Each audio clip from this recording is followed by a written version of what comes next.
Are you ready? Go.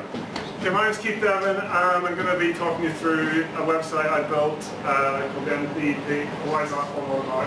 Okay, so here at NDEP, they're a fund administered by the EBRD, or the European Bank of Reconstruction and Development, who are a client of mine, and they basically facilitate environmental and nuclear projects in the northeast of Europe.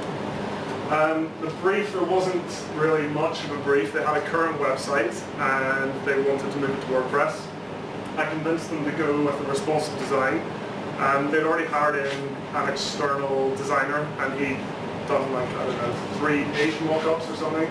So there wasn't a whole lot to go off. And they also wanted multi-language and support down to IE7. So the first kind of major challenge was a responsive design. I went with Zerb's Foundation framework, that's the framework for it, and there's a foundation theme on GitHub, which is a great WordPress starter theme.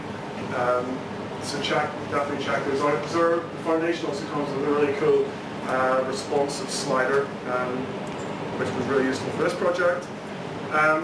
For the Lightbox, I went with FancyBox, the URL's there. Again, responsive kind of Lightbox, looks nice, really easy to integrate. I wanted to use web fonts in this project, so I went with the Google web fonts, and the one I chose was Open Sans. And you can see it's as easy as that little bit of code to get it working, and then just stick that in your functions.php file, and then you can use Open Sans in your CSS.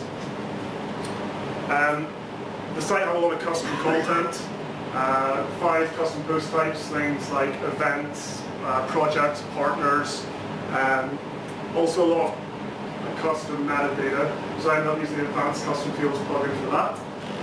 Created a lot of custom page templates and also some custom admin icons, which I'll show you in a second, just to make the administration of the site a little bit easier.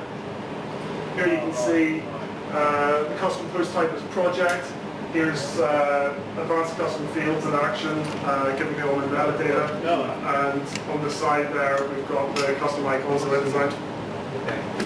I also wanted to use icon fonts on the site, and I used IcoMoon. You can see that on icomoon.io. You can see the icons on the right-hand side there. And what I did was a little bit of file extension protection to serve up the correct icon for all of those links, so that all happens automatically. The site was multilingual, well, it was supposed to be. It's currently kind of being pushed back to phase 2 because they're being slow translating things basically. But what I went for was the WPML plugin, which is a really powerful multilingual plugin. It's not without its faults, but it works pretty well for the purposes of this project. Yeah, so you can check that out. Security was pretty important, and I ended up using Better WP Security, which I've used on quite a few sites now, along with Cloudflare, which, as well as giving you a few performance improvements, it gives you another little blanketed layer of security. So this was the site as it was, pretty grim. It was old, it just looked awful, and this is what we came up with. So I can't take full credit for the design. That came from a mock-up that I received, but I think we implemented it really well, and you can see how the responsive side of things went on the iPhone version there. It's also pretty quick. YSlow grade of A, and a page speed of 95. And the client's really happy with things from an admin point of view, the previous site. Well, WordPress obviously has a lot of great stuff baked in from an admin point of view. But they're happy with the customizations, like the advanced custom fields. They find that really easy to use, and custom icons and things like that. Perfect. Pretty much done. That's it. Done.